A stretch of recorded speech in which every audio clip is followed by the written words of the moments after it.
Halo, kembali lagi di videonya Nisa. Be brave but don't be stupid. Mantap ya, AI.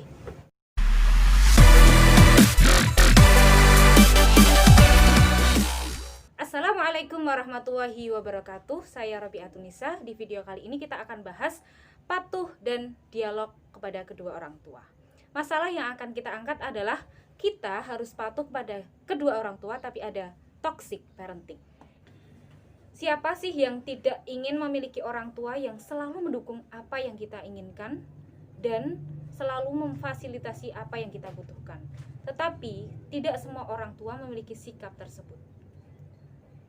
Ingat, satu hal yang tidak bisa kita pilih adalah takdir memilih orang tua. Maka kita harus tetap patuh terhadap kedua orang tua apapun keadaannya.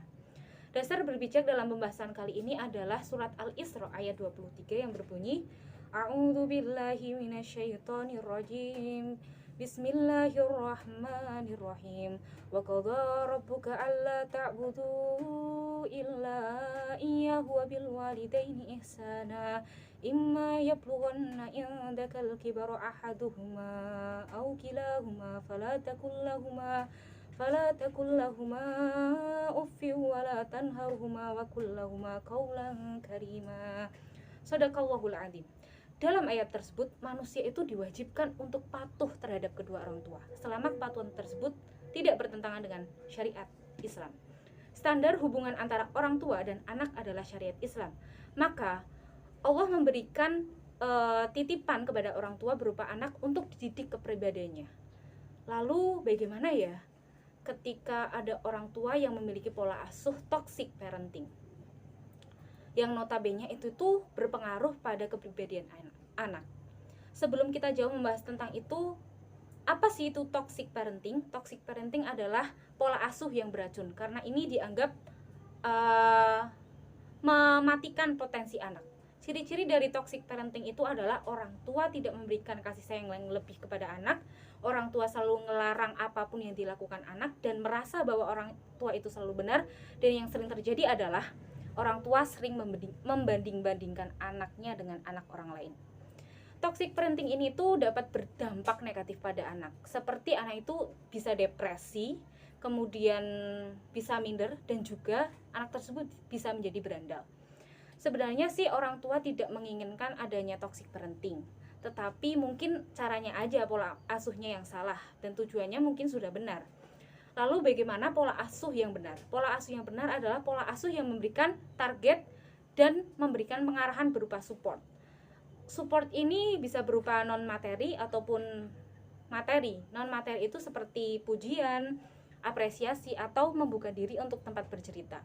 Nah, support non-materi ini ternyata bisa membuat anak itu merasa tumbuh dan berkembang dalam hidupnya.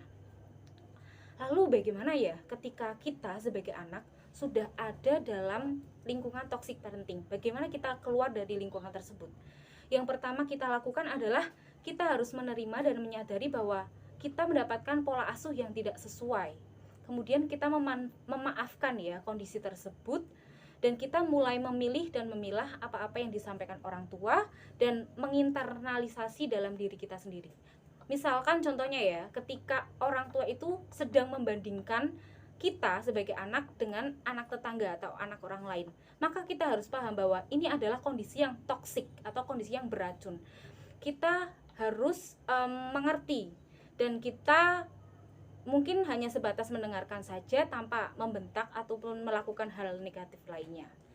Maka yang harus kita lakukan adalah kita harus keluar dari circle toxic parenting tersebut, dan kita harus membangun dialog atau komunikasi yang baik dengan orang tua agar kita dan orang tua itu dapat saling memahami. Jadi apapun keadaan kita, apapun hubungan kita dengan orang tua, itu tidak bisa mengurangi rasa patuh kita terhadap kedua orang tua. Karena ridho Allah itu terletak pada ridho orang tua, dan murka Allah itu terletak pada murka orang tua. Maka closing statement dalam pembahasan kali ini adalah kebahagiaan kita itu bukan bergantung pada sikap orang lain terhadap kita, tetapi kebahagiaan kita itu bergantung pada sikap bagaimana kita menyikapi kebahagiaan itu tersendiri.